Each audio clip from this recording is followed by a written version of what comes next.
Unit 3, Lesson 18 is a continuation from yesterday.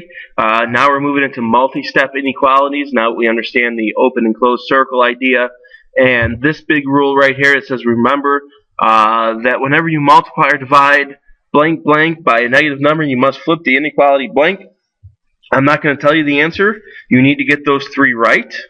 Alright, by the end of the film, or maybe look back at yesterday's notes or do whatever, but you need to fill in those three blanks, and they have to be right in order for you to receive any credit in your homework tonight. Obviously, you also have to have these examples down. So, let's get to the examples. Again, none of this stuff is new, okay, when it comes to solving. So when I look at this problem, I see that we're multiplying by 3, and we're subtracting 7. The last thing I say is always the first thing I get rid of. Alright, so I end up with 3x equaling 15, and then I get rid of the 3, and we have x is less than 5. Okay, now what's new, alright, is I am going to graph this. Here's 4, 5, and 6. I have an open circle because there's no line underneath. Alright, and we want the numbers less than 5. Well, obviously 4 is less than 5, so that means we want to go this way. Or again, less tells you to go left. Alright, example 2, we have parentheses here. So the first thing we're going to go ahead and do is distribute that. So when I do this here, I have negative 0.6x plus 3 is less than or equal to 15. Now, you'll notice that I distributed a negative number. But the rule specifically states if I'm going to flip my inequality sign, it has to be done to both sides, not just to one side. So I did not flip my inequality sign. You'll notice it's exactly the same. It's still less than or equal to. Alright, now I'm going to move on and solve. So I'm going to I'm going to subtract my 3. Alright, so I have negative 0.6x is less than or equal to 12. Divide by negative 0.6.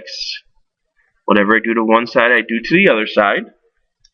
And let's see, I got my calculator right here. And that's going to come out to be 20. So I have x is greater than or equal to, I almost said less than or equal to, negative 20. Okay?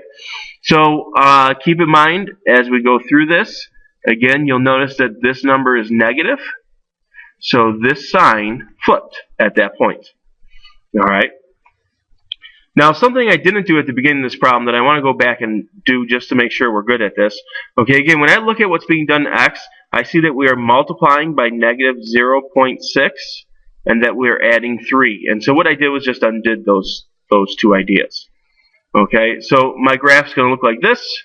Negative 19, negative 20, negative 21. Notice again, numbers get smaller as they go to the left, so don't have these the wrong way. I'm going to have a closed circle on negative 20, and greater than is to the right, so we're going to draw our arrow that way. Okay, let's take a look at number 3. Problem number 3, we have multiplication by negative 6, and we're adding 5. Last thing I say is always the first thing I get rid of, so I'm going to subtract 5 from each side. That's going to be negative 6y less than or equal to negative 21. Then we're going to divide both sides by negative 6. And I already know I'm flipping this sign, so I'm going to do that now so I don't forget. All right, especially because I know I have this fraction coming up here. Let's see, a negative divided by a negative is positive. I could take a 3 out of top and bottom. So I end up with 7 over 2, which you could also write, and we're fine if you do this, 3.5. In fact, when you go to a number line, it's probably a lot easier to do 3.5 or 3.5 than it is 7 over 2. Okay, so 3.5 is going to be in between 3 and 4. And we're going to have a closed circle going to the right, because once again, we had to flip the inequality sign because we divided by a negative. So this sign right here flipped and became that. Alright, so make sure you have that down. That rule is very important that you know that. Whenever you multiply or divide both sides by a negative number, you must flip the inequality sign. Okay, so those are some two-step equations. Alright, Now we get to some problems with variables on both sides. Alright, so what I'm going to do is, as always, distribute first.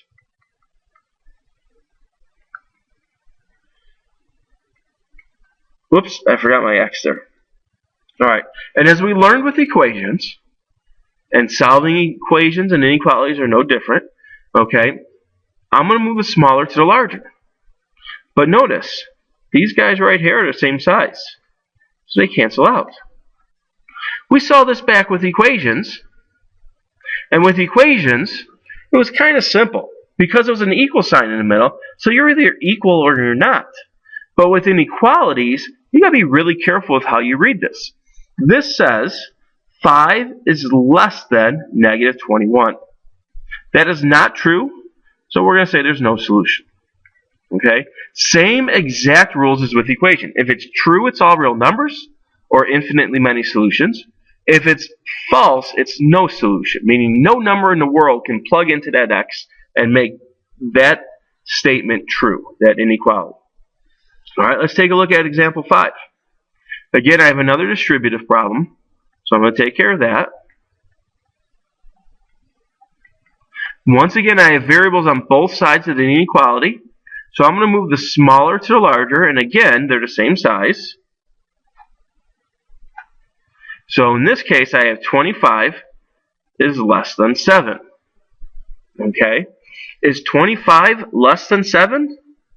If you think yes, you're going to write all real numbers. If you think no, you're going to write no solution. I'm not going to tell you. Alright, you should know this, but you need to fill in that line, or you're not getting credit on the homework tomorrow. Alright, let's move on to number 6. Okay, number 6, I clearly have a smaller or larger, so I'm going to move 2x this way. That's going to cancel out. I get 4x minus 7 is less than 17.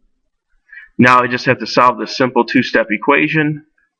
I have 4x greater than 24. Divide by 4, and x is greater than 6. Alright, so 6 is in between 5 and 7. Open circle, greater than goes to the right. Notice on the no solution problem for number 4, and whatever your answer is for number 5, there's no graphing here. Okay, we're not going to graph the special cases. Only ones that actually have answers like this one. Alright, see you tomorrow in class.